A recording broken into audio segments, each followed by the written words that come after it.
friends, I'm TTB. Welcome back to Mechwarrior Online and a TTB opinion piece. Yeah, let's talk about the 8v8 mode that was added as an event for basically this week.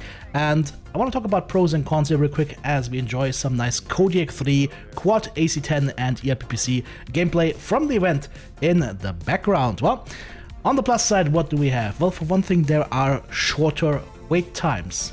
Let me ask you, did you experience that? Did you actually have shorter wait times, or were your wait times basically the same? Because it's kind of hard to really tell sometimes. Oh, there's a big boy mech in the background, that's a Bane.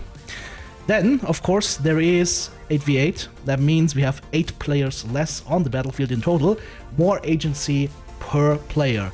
Your own actions matter a lot more. Some people like that, some people don't. I'll get to that in a second.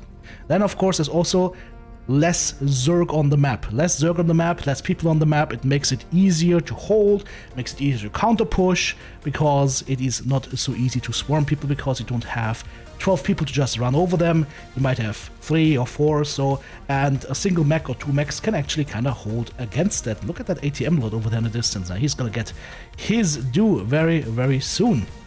I'm just gonna stay here in the center, try and hold, and yeah, my teammates are edging a little bit, but I fully knew that that's gonna happen. I still chose to go to the center because that is the important spot to be in for myself right now. But of course, it's also a super risky spot depending on where the teammates are going, so gotta keep that in mind.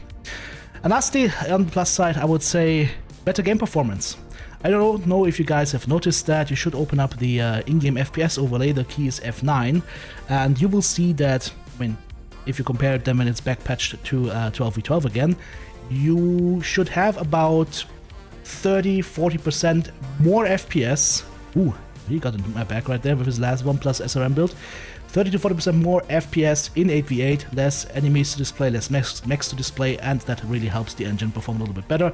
And I am royally sandwiched right now between the guys in Delta 4 and Charlie 3 on my left, but I do have teammates here, so as long as I kind of can balance this and hold out, we should be in a good spot. Let's talk about the negatives. The huge maps seem very empty. You guys all know Mechwarrior Online Walking Simulator. Some of those huge maps are way too big, and with 8v8 they seem even more empty. Got some teammates here now, so we can go ahead and engage. There's the Bane Leviathan. Shoot him in the dick. He is open CT almost, and there he goes. That's it, no more Bane Leviathan. Okay, there we go. Got a little bit of teammates backing me up right now. So even though we were pushed pretty hard, like I said, less players gives it more agency to the solo players, and that is a nice thing in my opinion. So huge maps can be empty. Okay, another point that has come up in the stream today, and that might be a little bit controversial what I'm saying right now, but I think some players just don't like more agency per player.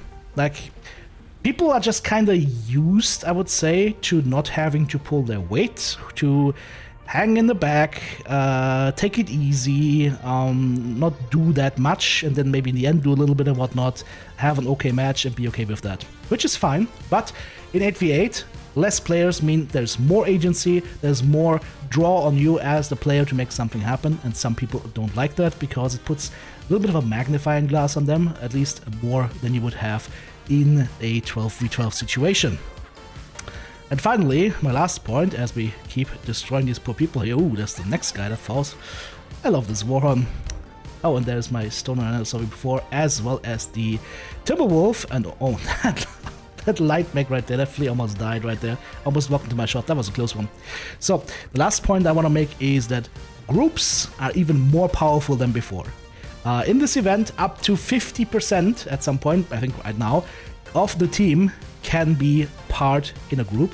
By the way, I'm gonna shoot this guy right here in the mech schlong. There we go, he's done. And that means that 50% of the guys in one team being in one group, that could be 50% comp players, you're gonna get destroyed. Very simple. So it makes groups even more powerful, which is of course a miserable experience for everybody. That's solo queuing. That's been the case ever since Soup Queue was invented, but this is gonna exacerbate the whole problem even more. So what do you guys think? Did I miss any pros and cons? Well, let me know. Also, of course, here the match performance: 5 kills, 4 solo kills, 6 kill most damage dealt, 1100 damage done, and 12 components. 5 minutes 19, so 723 match score in an 8v8. Does it matter really if it's 8v8 or 12v12, or is it more about your individual look on the game and your desire to make things happen, because I would argue that yes, even in 8v8 you can pull some nice damage numbers, and especially you can make things happen. I personally like 8v8, but I also like 12v12. I don't really mind, I just like shooting mechs, and I hope you guys enjoy that as well. Let me know your thoughts about this event. Thank you so much, supporters. Couldn't do it without you. If you want to join Team TTB, check out the join button right here on YouTube, super thanks button in the comment section, or of course the links to Patreon or the merch store listed in the video description.